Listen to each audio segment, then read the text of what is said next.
Ça, je ne peux pas rentrer dans les détails du dossier, ce qu'on a posé. Il y a une chose, la procédure est en cours. Donc, c'est ça que je veux dire par là. Et ce que je veux dire surtout par là, quand je dis qu'on ne va plus jamais l'accepter, c'est surtout ça, dénoncer le nœud du problème, qui est l'arbitrage africain.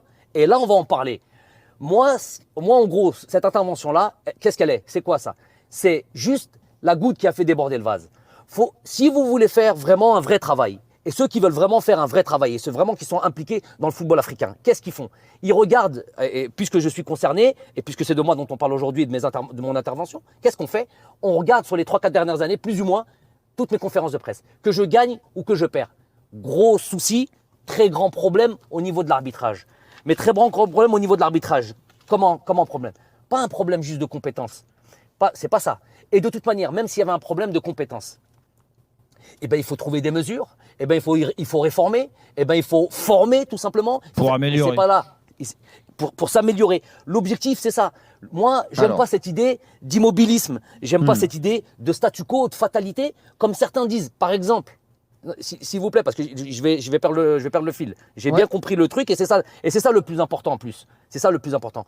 Quand certains disent sur des plateaux, je vais dire clairement qui dit, puisqu'on m'a cité, donc je recite. Donc quand Patrick Mboma dit, on n'a pas nécessairement les meilleurs joueurs du monde à part 2-3, on n'a pas les meilleurs entraîneurs du monde à part truc, on n'est pas obligé d'avoir nécessairement le truc. Je ne peux pas être d'accord avec ça. Bon, déjà, faut être objectif parce que notre ami Patrick Mboma, avec qui on est au centre de formation du PSG,